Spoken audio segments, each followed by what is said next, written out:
Good morning, good afternoon, good evening, radical leftists, progressives, and sports fans. This is another edition of Not Another Sports Show, a radical look at the world of sports, left sports media, a weekly news hour highlighting the various intersections overlapping the world of sports, politics, and radical activism. We are available for broadcast by any Pacific Radio member network station, college and community radio stations, and many low-power FM stations, as a number of them already are.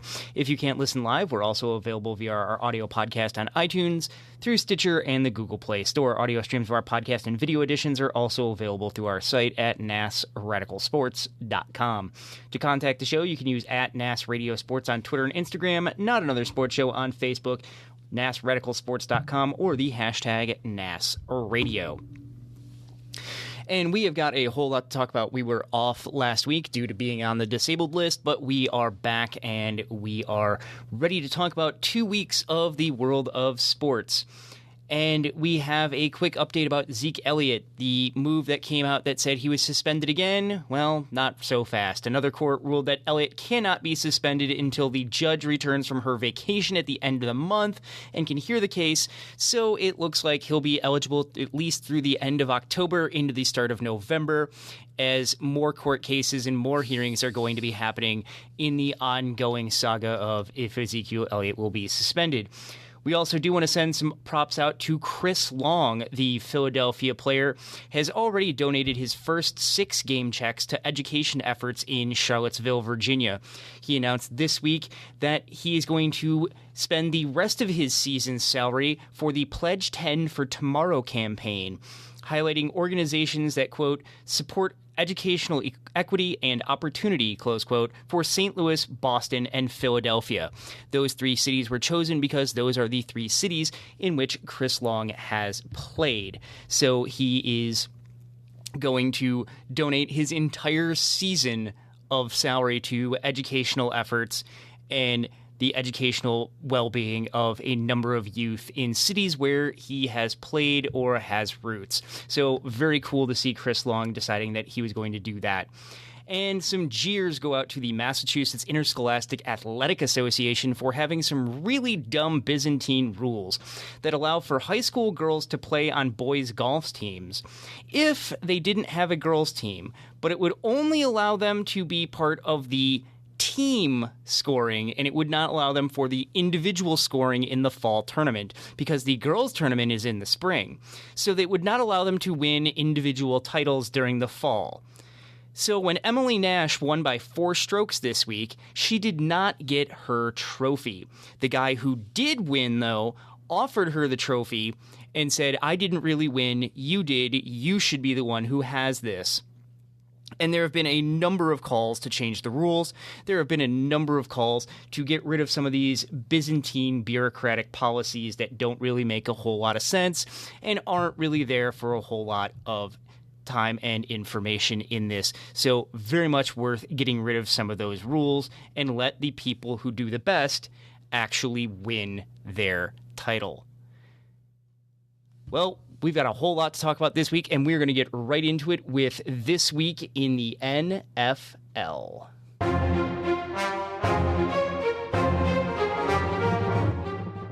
In NFL news this week, we have the ongoing saga of Colin Kaepernick. The free agent quarterback has filed a collusion grievance against the National Football League, with his lawyer saying, quote, "If the NFL, as well as all professional sports leagues, is to remain a meritocracy, then principled and peaceful political protest, which the owners themselves made theater imitating weeks ago, should not be punished, and athletes should not be denied employment based on partisan political provocation by the executive branch of our government. Such a precedent threatens all patriotic Americans and harkens back to our darkest days as a nation. Protecting all athletes from such collusive conduct is what compelled Mr. Kaepernick to file his grievance. Colin Kaepernick's goal has always been and remains to simply be treated fairly by the league he performed at for the highest level for, and to return to the football playing field," close quote. And it's going to be an absolutely hard case for him to prove. It's going to be a very hard legal case to prove, because we can go out and we can look at all the sad sack quarterbacks that have been signed and brought to bear for different teams. We can look at just how miserable some of the quarterback play has been this season. We can look at the fact that there are myriad quarterback injuries, and Colin Kaepernick is still not getting a call and still not being brought in, and teams are finding excuse after excuse after excuse to not sign him within the play of the football environment. But legally, the collusion case may be hard to make. It's going to be hard to make, but it could have some massive impacts if it's going to actually occur. It could have some huge impacts if he actually wins. And it's very easy to sit on the outside and say, at least ethically, yeah, this feels like a blackballing. You go look at quarterbacks who have retired, quarterbacks who haven't thrown professional passes, quarterbacks who are just atrociously bad, still getting playing time over him, or the injuries to quarterbacks and teams deciding that they weren't going to bring him in. Or as we'll talk about in just a few moments with the Arizona Cardinals, just making up ideas out of whole cloth as to why they're not going to sign Colin Kaepernick given an injury.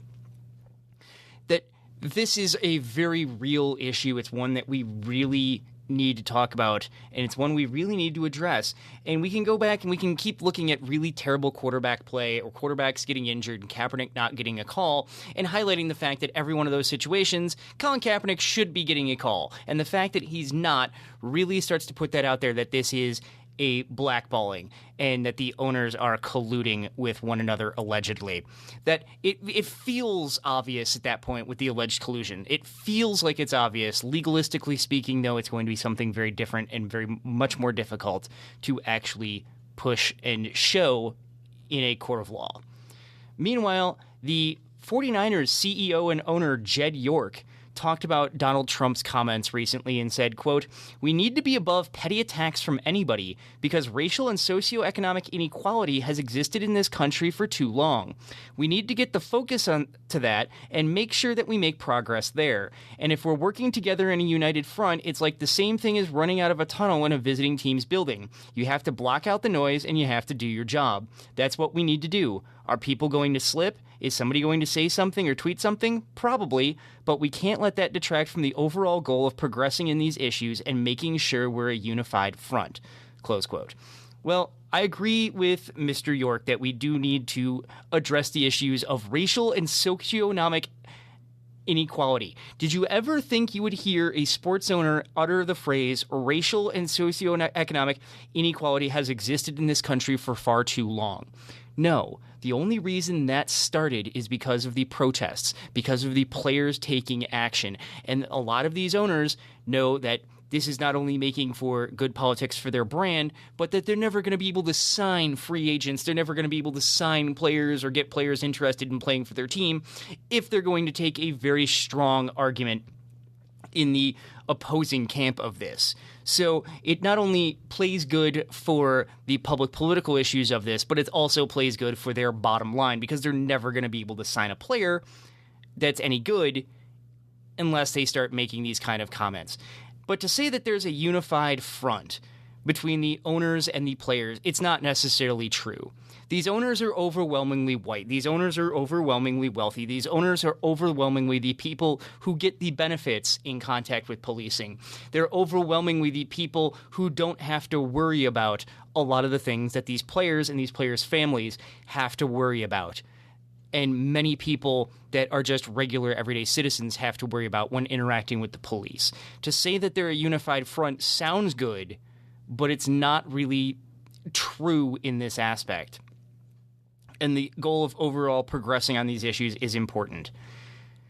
York continued saying, quote, "I felt like a lot of people that have been negative towards the anthem protest, and then I sat down with Colin and I heard where he was coming from and why he wanted to sit.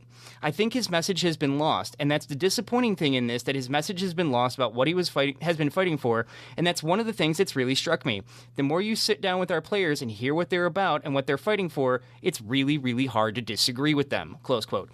Yes, Mr. York, and that's why Donald Trump and a lot of right-wing ideologues and right-wing reactionaries have changed the argument. They changed it because you can't defend the indefensible. You can't defend the impunity that happens with police officers when they're shooting and killing people. That you can't defend the indefensible. So you move it to something that you can defend. You switch the goalposts around. You start shifting the goalposts to a different point and start saying that this is about a song and veterans and people's feelings are getting offended, as if, other people's feelings aren't getting offended when the police shoot and kill people. It's really hard to disagree with the players because the players are absolutely right. The players are absolutely correct in their stand, and that's why the movement has shifted. This hasn't been a things getting lost, that this was a very purposeful move. Rather than defend the indefensible and show the justice and show the rightness and show the courageousness of what was actually being said, instead, we've got a movement and a mantra to shift the goalposts, to start talking about songs and start talking about offensiveness to the military and the prioritization of white people's feelings over the lives and bodies of black and brown people. Meanwhile, the Dallas Cowboys owner Jerry Jones said that he's heard from sponsors about the protests during the anthem and has said, quote, "Our ability to be substantive is based on having a strong NFL, a league that people are really interested in and want to watch the games. At all times, if I'm anything, I'm first and foremost a proponent of making the NFL strong, making us have as many people watching the game as we can and watching in light of what we're doing, and that's playing football. If this makes you stronger, if all this makes you stronger to represent your messages. Let's don't do it in a way that tears down the strength of the NFL." Now remember, folks, Jemele Hill gets suspended for 2 weeks for talking about money and going after advertisers. Jerry Jones suggests that we be concerned about the advertisers, and all of a sudden we're incredibly patriotic and Stars and Stripes forever for being worried about corporate money possibly taking a hit in the name of justice. Jemele Hill gets suspended for suggesting that we talk to the sponsors of the Cowboys if we're really mad about Jerry Jones saying that all his players would have to stand for the national anthem, or make sure that they weren't, quote, disrespecting the flag, close quote. The Jacksonville Jaguars team president apologized for anybody on the team taking a knee during their game in London a few weeks ago, saying that even though it was the game after Trump's comments, there was a huge outpouring of rebuke, and that was largely what it was. He said, quote, "We were remiss in not fully comprehending the effect of the national anthem demonstration occurring on foreign soil has had on the men and women or who have and continue to serve our country. Similarly, we can today better appreciate how standing for God Saves the Queen may have been viewed negatively by our armed forces here in Jacksonville and beyond. As covered during our conversation on Thursday, this was an oversight and certainly not intended to send a message that would disparage you, our flag, or our nation. The notion never entered the minds of our players or anyone affiliated with the Jacksonville Jaguars, but today we can understand how the events in London on September 24th could have been viewed or misinterpreted. We owe you an apology and hope you will accept it." Close quote. Dear Jacksonville Jaguars president, stop buying into the hype that this action is damaging to a piece of cloth, or damaging to a song, or damaging to veterans, or damaging to the country. This is the okey doke about issues that are really behind these protests. When Jed York said it's really difficult to disagree with any of these players when you sit down and hear their complaints, he's absolutely right, which is why this okey doke has taken, this move has taken to shift the goalposts of what the actual debate is to the offensiveness and won't somebody think of the cloth and the song. And it's really telling when people are more worried about cloth and more worried about songs and more worried about white people's feelings than they are the actual lives of people of color. That says a whole lot. That says a whole lot about somebody's priorities and what they're actually interested in. Meanwhile, the Jacksonville Jaguars owner, Shad Khan, previously called Trump the, quote, great divider. He now says that this is a, quote, very personal issue with Donald Trump. And during this interview, he cited the failure of the United States Football League, the failed venture in the 1980s led by Donald Trump, as well as his failed 2014 bid to buy the Buffalo Bills franchise. And noted that this is a lot of sour grapes, essentially, according to Shad Khan, saying, quote, he's been elected president where maybe a great goal he had in life to own an NFL team is not very likely. So to make it tougher or to hurt the league, it's very calculated, close quote. He also talked about the recent comments alleging to have been made that about Trump talking to the family of the soldier that died in Niger. He also said, quote, "It's below the lowest of lowest expectations. It doesn't sound rational. It's bizarre," close quote. And this is Shad Khan. This is a guy that we don't really like agreeing with on this show. But, you know, broken clocks are right twice a day. Shad Khan has a number of labor issues, a number of not paying tax issues, and things that we've talked about on this show before where he's had to pay out money to the IRS. Labor issues with the billion-dollar company Flexingate where he amassed his mass fortune. But the pushback that's been seen because he decided it was in the best interest of his brand to make sure that he could continue to get players that want to play for his team to participate in the demonstrations with them and to start making these comments, even though he was a one-time very big money roller in the Trump support campaign. He started to change a bit here. And in this particular instance, Shad Khan is pretty much right that this feels like it's sour grapes almost, that Donald Trump was not able to get a team in 2014, and this is a way to not only motivate his base, but also push back about a league that wasn't going to let him in and be an owner. Meanwhile, earlier in the show, we talked about all the weird and convoluted excuses as to why Bruce Arians was not going to sign Colin Kaepernick or push the Arizona Cardinals to sign Colin Kaepernick. During an interview, he said that, quote, "We've never had more than 2 quarterbacks on our roster since I've been here. We liked Blaine Gabbert so much that we kept him this year. So we're really where we always are. We may look for a practice squad arm," close quote. Now, in the world of people who dabble in reality, since Arians was hired in Arizona in 2013, the Cardinals have always had 3 quarterbacks on the roster. And Carson Palmer is injured, which would mean you have room for a 3rd quarterback, the 3rd quarterback you've always had since 2013, despite your best protestations and efforts to try to say that you've never had more than 2 on your roster. Can we keep saying that the excuses of why Colin Kaepernick hasn't been signed yet are falling apart? This one doesn't even stand up to the most cursory of cursory glances. Roger Goodell said that the current policy about allowing players to either take a knee or sit during the national anthem will remain in place, and that the league is trying to stay out of politics, which is, of course, laughable since they do that on so many issues when it comes to concussion spectrum injuries, when it comes to the fact that they were taking a lot of money in the paid patriotism scandal. When they want to be involved in politics, they're involved in politics. When it's a certain brand of politics that they don't really like, that's when they start to make statements. That's when they start to push back. That's when they start to criticize things. Goodell said that, quote, "He believes everyone should stand for the national anthem. It's an important part of our policy and the game. It's important to honor the flag and our country, and I think our fans expect that," close quote. Which makes me ask, which fans are those, Raj? Which fans are those that you think mandate that we stand for the national anthem? Who do you think your fan base is in the NFL? Who do you think the fan base is?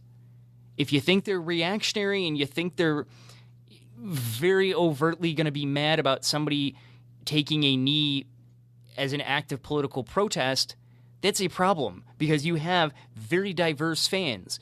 You have people who are opposed to the wars. You have people who are opposed to racism. You have people who are opposed to the state impunity that has been part and parcel of what we've seen over the last number of years in the way that state authorities get to deal with people of color and communities of color. So which fans are you talking about, Raj? Which fans are you talking about? We also saw Tomi Lahren, the right-wing talking head, famous for factually debunked viral internet videos coming out on Fox Sports, and asking, quote, "This is a serious question I have for these players that are, in fact, kneeling, because there are so many at this point. What exactly are you kneeling for, and why exactly have you chosen the flag and the anthem to do it? I bet if we asked 100 players, we'd get 100 different answers. And I would like to ask those same players, what would it take for you to then stand and respect the flag and anthem? And again, you'd probably get 100 different answers." So either A, She doesn't know why they're doing the protests, and that still somehow hasn't stopped her from being mad about it. So we could go that route and say she doesn't actually know what the protests are about.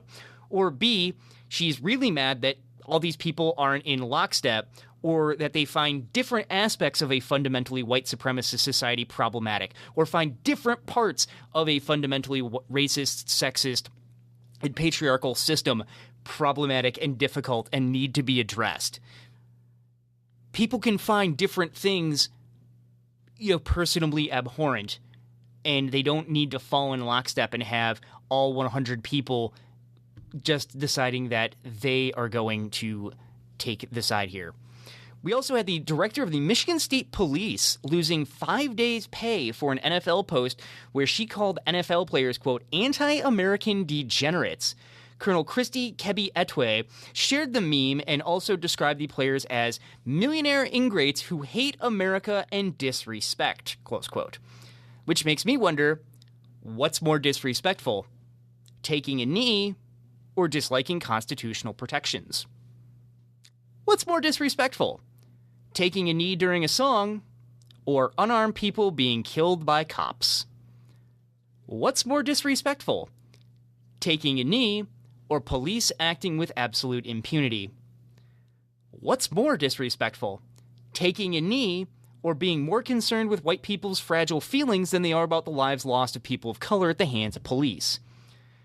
She also awarded the officer who killed 15-year-old Damon Grimes a, quote, life-saving award because, tone deafness, apparently.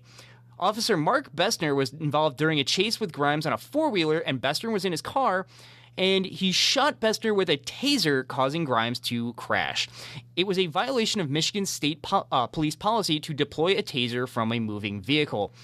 The officer joined the force in 2012, and in 2013 there were allegations that Officer Bestner, quote, repeatedly struck and, quote, gratuitously kneed a, quote, unarmed plaintiff who was never charged with a crime. There was a federal case from a 2013 incident where he, quote, repeatedly struck plaintiff's body and gratuitously kneed him in his face and head multiple times as plaintiff was lying defenseless on the ground. During that, it was also alleged that he arrested him without probable cause or a warrant and then tried to get a warrant for resisting arrest. This case was settled in 2014. And in 2015, there was allegations that Bestner tasered the plaintiff on, quote, multiple and continuous occasions with the specific intent of inflicting pain, close quote, including after the plaintiff was already cuffed and could not have any issues where the officer could feel that he was in danger. This case was also settled, but he gets a life-saving award from the person who calls NFL players taking a knee anti-American degenerates. She called the mistake. She called the meme a mistake, and that her sharing it was a mistake, and apologized to anybody that was insulted. Which makes me wonder then, so it isn't a mistake to hold those kind of views when you're a law enforcement officer? It's not an error to hold open contempt for the people that are engaged in lawful activity? But it's only a mistake to share those views publicly, apparently. And apologizing to anybody that was offended is not an apology. It's a non-apology apology. But in happier news, after the Monday Night Football game, Malcolm Jenkins, Chris Long, and Torrey Smith of the Philadelphia Eagles went to meetings with legislators. And it led to the proposal of a bill called the Sentencing Reform and Corrections Act of 2017, which aims to limit mandatory minimum prison sentences except for the most serious and violent criminal offenders and drug offenders, that it would largely scale back the mandatory minimum sentences for non-violent drug offenders. They also pushed for a bill called the Clean Slate Act, which would allow records of people with non-violent misdemeanors, if they've remained clean for 10 years, to be sealed. And it would allow people who have had non-violent misdemeanors on their record to have their records basically sealed and cleared out to make it a lot easier for them. So what started as symbolic protests is taking manifest in actual action. And of course, this week, as we are coming to air, the Houston Texans owner's Robert McNair said during the league player meetings in October 17th that, quote, we can't have the inmates running the prison, close quote, about his oppositions to the protest. McNair apologized and said, quote, I regret that I used that expression. I never meant to offend anyone. I was not referring to our players. I used a figure of speech that was never intended to be taken literally. I would never characterize our players or our league that way, and I apologize to anyone who is offended by it, close quote. Okay, non-apology, apology a bit there. And sure, let's get this thing out of the way real quick. It's a figure of speech. We're not dumb. Yeah, it's a figure of speech. It's a figure of speech. We understand that. It's a figure of speech. You know, we don't let the inmates run the asylum. We don't let the inmates run the prison. Ha, ha, ha, ha. Okay, it's a figure of speech. We've got that part. It's a figure of speech. But the whole idea here that's really problematic for me is not just the racial components of this, of calling a majority black league inmates and calling the league that they're in a prison. There's that aspect.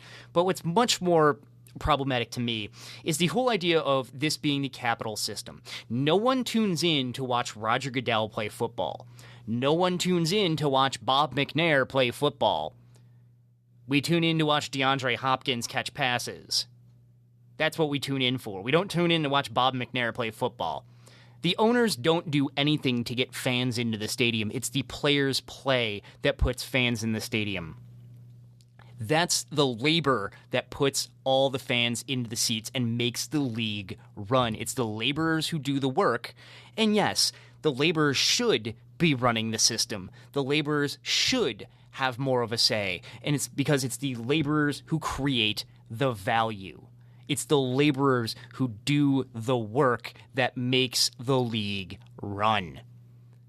Now, DeAndre Hopkins did skip practice, and they may very well have been because of these comments. Dwayne Brown, the Texans' offensive tackle, said, quote, I think it was ignorant. I think it was embarrassing. I think it angered a lot of players, including myself. We put our bodies and minds on the line every time that we step on that field, and to use an analogy of inmates in prison, that's disrespectful. That's how I feel about it. Eric Reed of the 49ers said, quote, I don't think he could have picked a poorer choice of words referring us to us as prisoners. Welcome to America 2017. Brian Arakpo of the Tennessee Titans said, quote, that's how they really feel, huh? Those words out of this man's mouth are infuriating to me and the rest of my brothers in this league. Even in the NBA, Draymond Green took notice and said, quote, wow, this sure does sound very Donald Sterling-esque. But I'm sure the fans pay to see him play, and he's putting himself at risk of CTE by going out there every Sunday and giving 110%. Inmates? For starters, let's stop using the word owner and maybe use the word chairman. To be owned by someone just sets a bad precedent to start. It sets the wrong tone. It gives one the wrong mindset. Webster states that an inmate is a person confined to an institution such as a prison or a hospital. Not sure these tax-paying men should be referred to as inmates, but what do I know? If I come out and give a figure of speech on anything, whether that's race, whether that's sexual orientation, whatever it is, if I give a figure of speech in 2017, I'm going to get ridiculed by any group that's formed to protect one's group. I'm going to be fined by the NBA. I'm going to be looked at ridiculously by the community. So why is that okay? And he's absolutely correct here. That McNair is not the one putting himself at risk of CTE or, quote, going out there every Sunday and giving 110%. That it's not the owners that go out and do this. It's not the owners that are putting themselves on the line. It's the workers, it's the players who are doing it. It's the players who are making the value of this league. And the turn of phrase was certainly unfortunate for its racial dynamics, but it also laid bare the labor dynamics of this, which are absolutely abhorrent. Now, right-wing talking head Doug Gottlieb said, quote, DeAndre Hopkins, obviously, and I'm just going to be blunt, he's not smart enough to understand the nuance of what he's saying. Demanding the ability to protest and not having the wherewithal, the understanding of all the things going on in the business, that's classic employee stuff. The inmates can't run the asylum, the prison, the football team.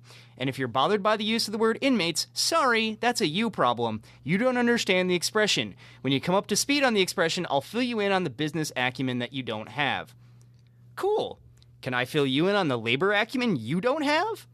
Or how this reads as a really subtextually racist comment that DeAndre Hopkins as a black man was not able to understand nuance? Or can I fill you in that when you say a person is from the Dominican, that evidence isn't actually evidence of them using performance-enhancing drugs? Or can I show you some of your race-baiting nonsense in the past, of which this is just another piece? And see, folks, I didn't even go for the obvious credit card jokes involving Doug Gottlieb. I purposely left those out. That this is the classic employee stuff. What does that mean? The idea that employees should have the right to run the business of which they create the value. And we've seen plenty of cooperatives. We've seen plenty of moves of which the owners are the workers and putting those things on the line. It's not classic employee stuff, but I wouldn't really expect anything more from one of those kinds of talking heads. In health and safety news, DeAndre Levy of the Detroit Lions talked to Congress about chronic traumatic encephalopathy and noted that the league had to really deal with this issue, that they needed to deal with more than football, and wanting to talk about the need of the NFL to actually take this seriously. Now, allegedly, he was told not to talk about this by the Lions, and that they, quote, strongly disagree with his claim that anyone from our organization tried to silence him, close quote. Chris Borland, the former San Francisco 49ers player, did a public service announcement for the Union of Concerned Scientists about anti-science moves in the legislature, and he specifically talked about chronic traumatic encephalopathy in part of it and noted that the NFL is, quote, sidelining science, close quote, as well as a number of other ventures to sideline science about things like climate change. You're listening to Not Another Sports Show, a radical look at the world of sports, left sports media. We've just been discussing the NFL protests as well as reactions of teams, owners, and players. Coming up on Not Another Sports Show, a radical look at the world of sports, left sports media, we'll be analyzing some outspoken NBA figures and some creative and courageous college students taking action as well.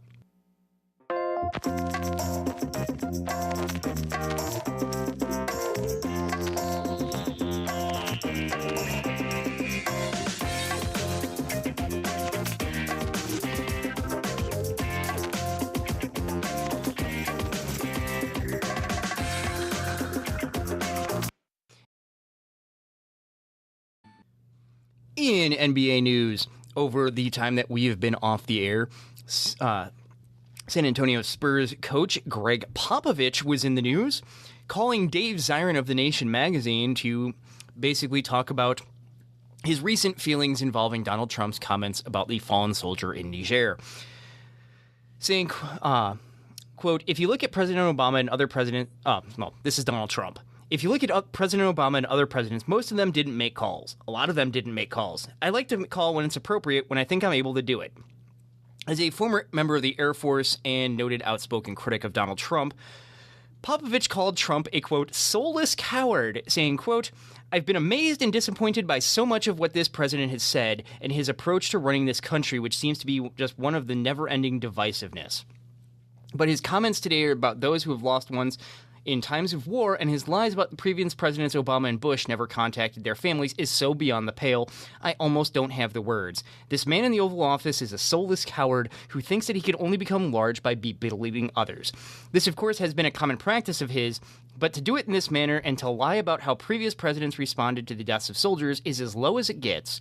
We have a pathological liar in the White House, unfit intellectually, emotionally, and psychologically to hold this office, and the whole world knows it, especially those around him every day. The people who work with this president should be ashamed because they know it better than anyone else just how unfit he is, and yet they chose to do nothing about it. That is their shame most of all. Very strong statement from Greg Popovich. We also had Stan Van Gundy of the Detroit Pistons, the head coach of the Detroit Pistons, talking about the president, saying, quote, I don't know what good could come out of anything the president has said.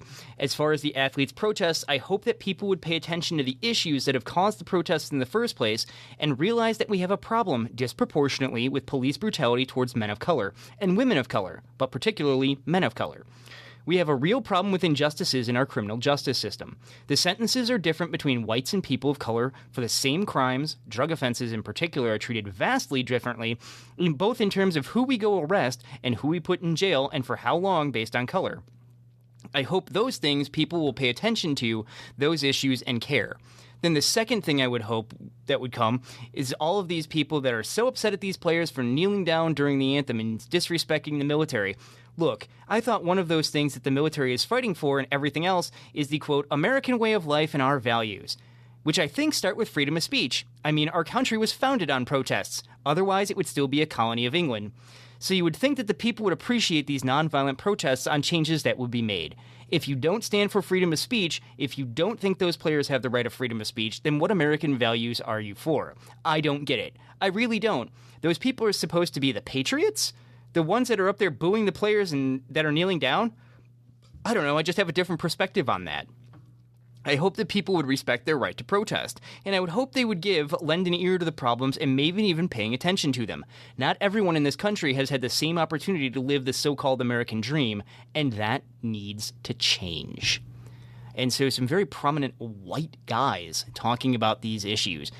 And one of the most notable white guys talking about an issue is former Commissioner David Stern, somebody that we have raked over the coals on numerous occasions on this show, that we have brought him to bear and criticized him for a number of takes during his tenure as the commissioner of the NBA, was interviewed by Al Harrington, the former player and now marijuana advocate, Al Harrington, during an interview with former Commissioner David Stern, was brave enough to ask him about where he stands on the issue of marijuana in the league, because it is a banned substance since the late 1990s. The former commissioner said, quote, "I'm at the point where, personally, I think marijuana should probably be removed from the banned list. I think there is universal agreement that marijuana for medical purposes should be completely legal. I think we have to change the collective bargaining agreement and let you do what is legal in your state. If marijuana is now in the process of being legalized, I think you should be allowed to do what's legal in your state." Close quote. Now, few things. Number one, this is the guy who helped put a bunch of these harsh rules in place. Number two, this is the guy who during the 1980s had to deal with the drug war and really dealing with the issues of cocaine. That this is largely one of those kind of things. This seems like image rehab. This seems like George W. Bush recently coming out and giving statements against Trump. It seems like it's image rehab, like we've seen, where we've got 51% of Democrats now, 51% of Democrats having a positive image of George W. Bush. Do we not remember the Iraq War?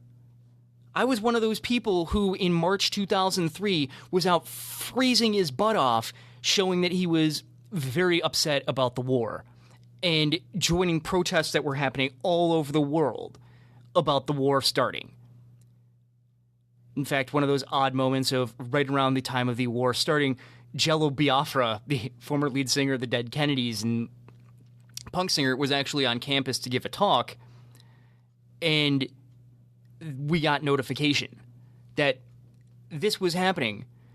Do we not forget the Iraq War? Do we not forget the myriad lies? Do we not forget the warrantless wiretapping, the extent of which was shown by Edward Snowden when he released a number of those NSA documents? Do we not remember the torture policies, the torture, the indefinite detention? Do we not remember all of that to say that we're going to give an image rehab and approve of what George W. Bush did? Now, I understand a lot of Democrats really can't criticize the Iraq War because they voted for it or they were supportive of it. That when it came to warrantless wiretapping, they can't really be against that because they were cool with it when Obama did it. Or the torture policies, that they can't really be against that because they were cool with Obama not really prosecuting people and keeping indefinite detention systems open. That they can't really criticize any of that because when their guy was in power, they were perfectly okay with a lot of it still happening.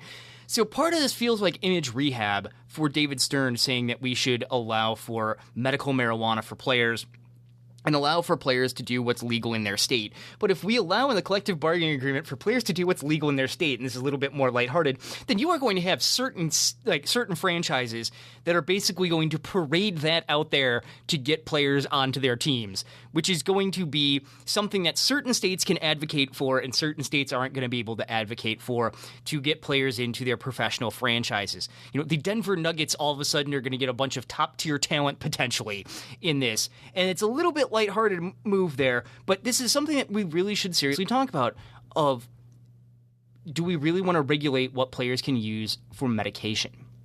Can we really, really regulate that? we're going to jump to a very quick story in Major League Baseball news.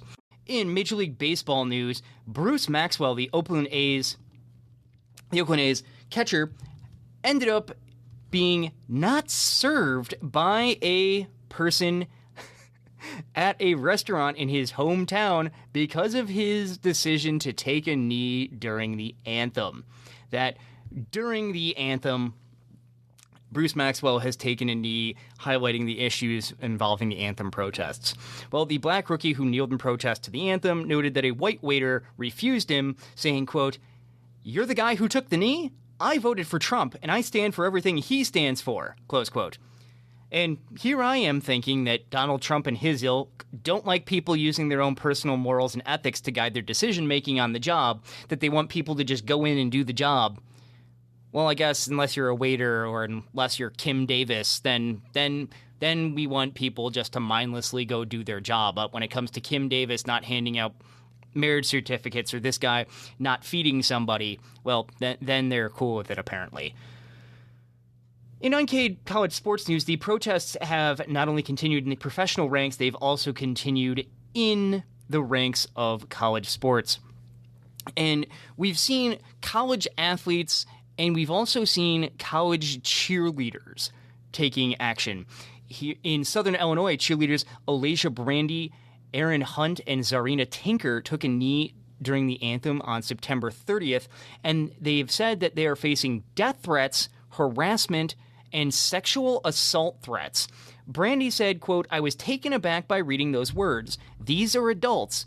I know we say we're adults, but we're all 19. These are people in their 40s who speak this way about children." To which I'm saying, well, yes, we knew that they were that mad that they went after a group of 12-year-olds, the Beaumont Bulls, for taking a knee. The Youth Football League, where the kids decided to take a knee, and when their coach got canned because he supported them taking a knee, they decided that they were going to take a knee, not only in honor of the protest, but to demand that their coach come back. We've seen white supremacy knows no bounds. The fact that they're going after children in this era for death threats, sexual assault threats, harassment, sending them to 12-year-olds, sending them to 19-year-olds. This is harkening back to 60, 70 years ago, where probably the most notable case of white supremacy being buttressed and reinforced was two adult white men attacking a black kid, Emmett Till. The fact that adults reinforcing their fragile white identities and fragile masculinity by going after youth of color for daring to use their constitutional rights and their right to demand freedom, their right to demand that the boot be taken off their neck. Meanwhile, in South Carolina, a whole lot has been made about the Warriors not going to the White House, the UConn's men team not going to the White House, the Penguins of the NHL going to the White House and being ridiculously quiet about it. Well, the White House still hasn't invited the South Carolina women's team, which won the NCAA tournament. Vanderbilt coach Stephanie White called it a, quote, slap in the face. Texas A&M's coach said that the president should personally make up the call to make up for the delay. And head coach Dawn Staley said, even if we are invited, we're not sure we'd actually want to go right now. But keep making America great again, guys. Keep making America great again.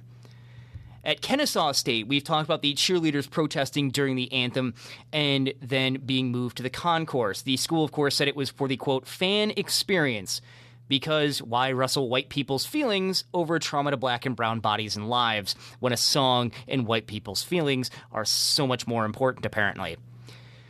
We knew that there were public statements of pressure from Sheriff Neil Warren and Representative Earl Earhart.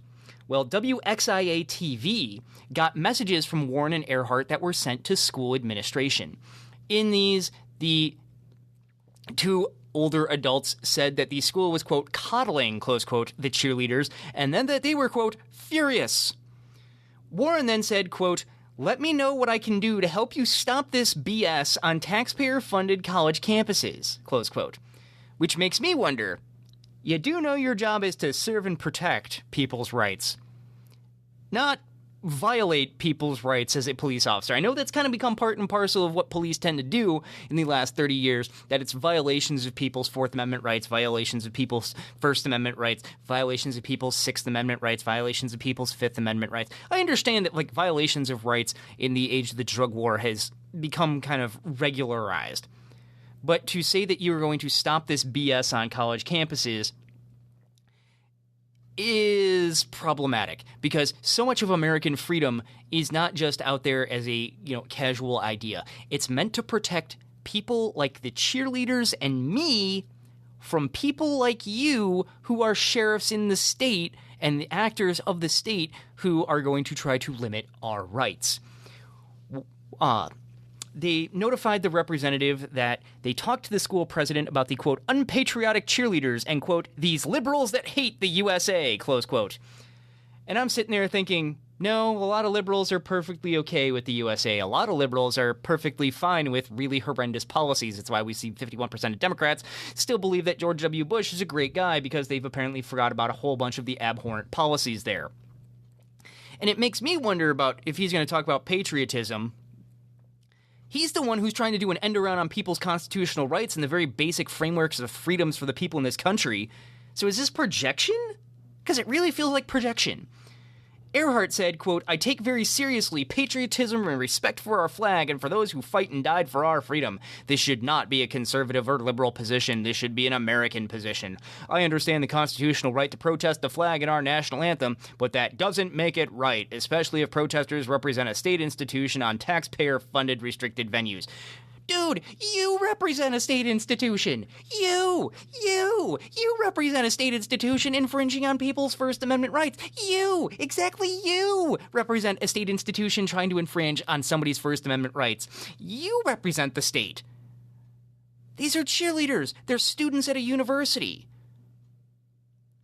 You represent the state, not them. And Tinker versus Des Moines, even if we want to say that they're, on a campus, Tinker versus Des Moines. Students don't lose their First Amendment rights going through the classroom door. This did not cause a disruption. This did not cause the game to stop. This did not cause a significant problem to the actual environment until you and a police officer decided to make it a problem. And certainly soldiers did die for a lot of reasons, including one of the most notable, to not be forced into a compulsory pledge, or using the power of the state to prevent people from utilizing their own personal discretion on a Pledge of Allegiance. Soldiers died for a lot of reasons. One of them to not make compulsory pledges, or, to not allow people to decide that they're going to use their own personal position as state authorities to decide that people have to have a national Pledge of Allegiance. And if you want to talk about fighting and dying for freedom, then respect the people who make the decision to do so, given that this is constitutionally protected. You don't get to wax emotional about freedom in the abstract while you deny it in substance. You don't get to talk about how you're so emotional about freedom and the ideas of freedom while you deny it in substance, when you deny it in reality. And it reminds me of the fantastic Joseph Heller quote from the book Catch-22. The country was in peril. He was jeopardizing his traditional rights to freedom and independence by daring to exercise them. That this is what it feels like. That it's jeopardizing the ideas of freedom and independence by daring to use them. And a bit of ironic parts of me and a bit of trolling parts of me really wants to know when the right wing, when the reactionary right is going to start calling State Representative Earl Earhart and start calling the Sheriff Neil Warren a couple of triggered snowflakes who want their football games to be a safe space. Because it really feels, if we're going to use those words to describe people, then these guys are certainly fitting the definition of triggered snowflakes who want a safe space.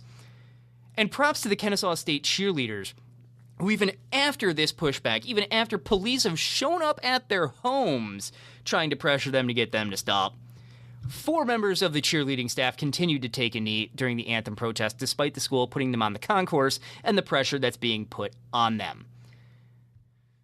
The National Athletics Intercollegiate Association, the Division II men's basketball tournament, has announced that they will move their tournament from the College of the Ozarks after the school's request to demand that players stand for the anthem or hold a forum to discuss the matter with the school were denied.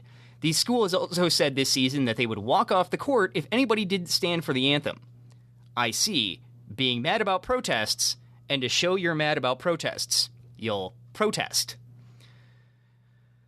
You're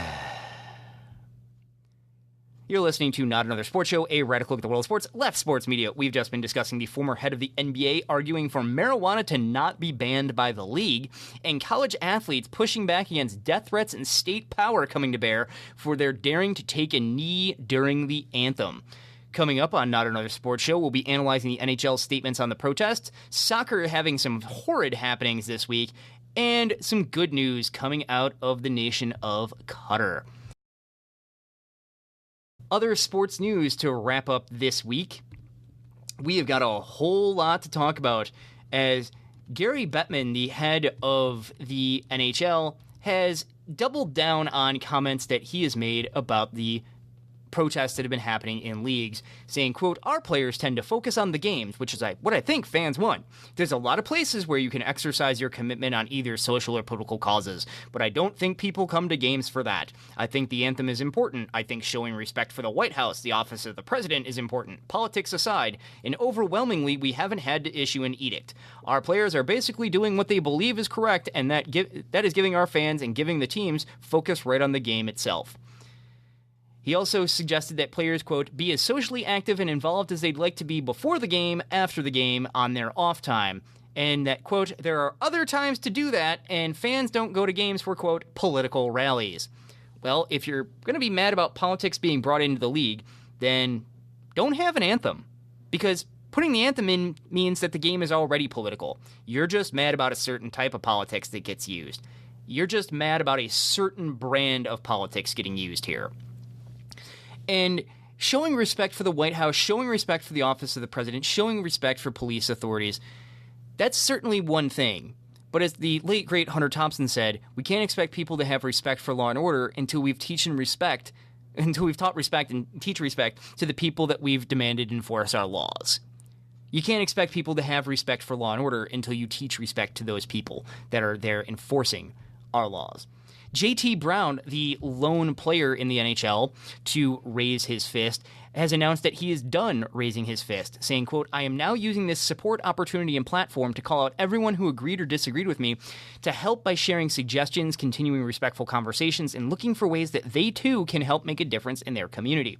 And he talked about donating to different groups, meeting with police forces, and putting out more ideas there.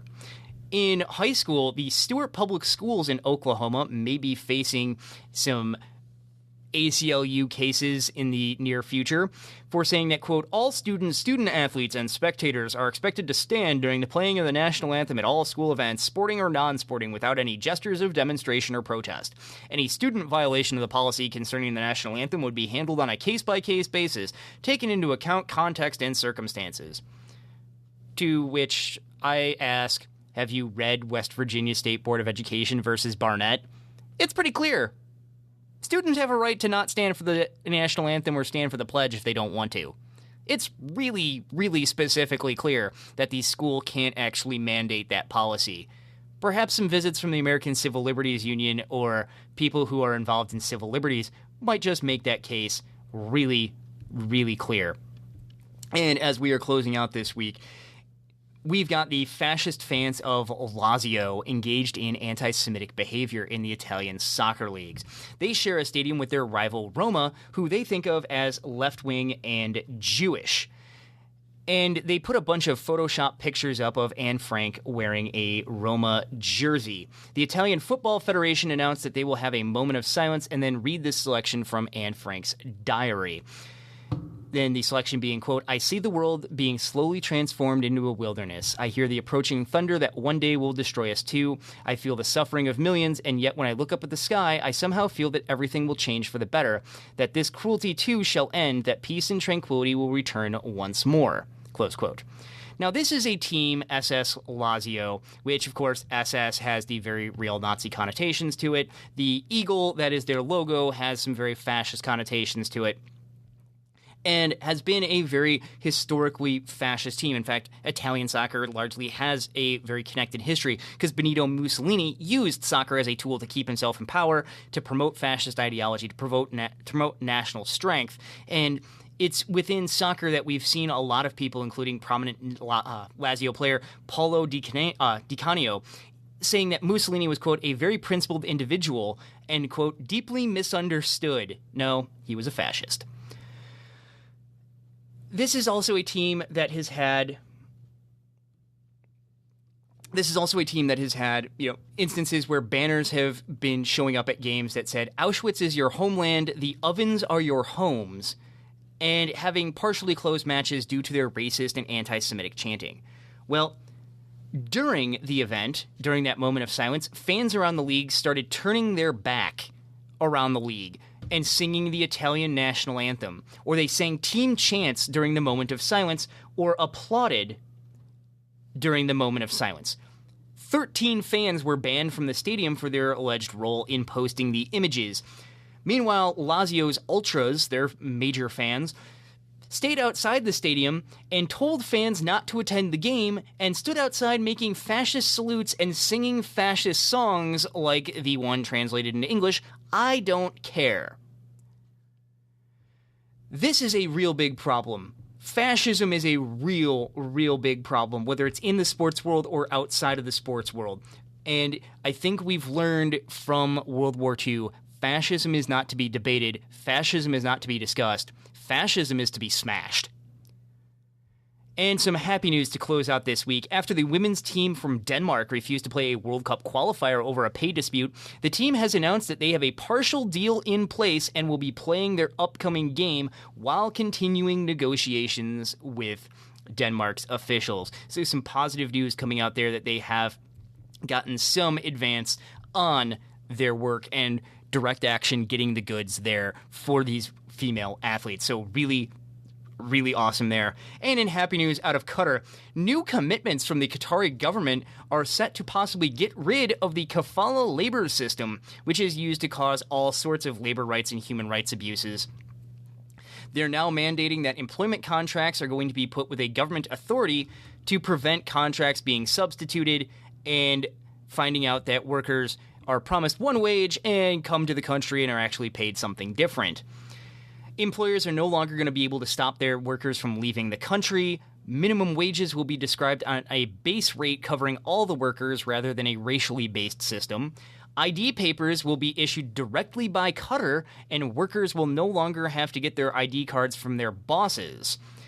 Workers' committees will be established at each workplace with workers electing their own representatives, and special disputes committees are going to be set up with a time frame to deal with the grievances and trying to figure out things more rapidly. And the International Trade Union Congress has said that this appears to be a real commitment. This appears to be an actual commitment from the Qatari officials. So really good news coming out of there, and of course we'll be keeping an eye on that. You've been listening to Not Another Sports Show, a radical at the world of sports, left sports media. To contact us, it's at NAS Radio on Twitter and Instagram, Not Another Sports Show on Facebook, NASRadicalSports.com, or the NAS Radio hashtag. For all of us here at the show, you can get in contact with us, and we'd love to hear from you. This has been another edition of Not Another Sports Show, a radical at the world of sports, leftist sports media, and we will be back with you next week to talk about the world of sports, politics, and radical activism.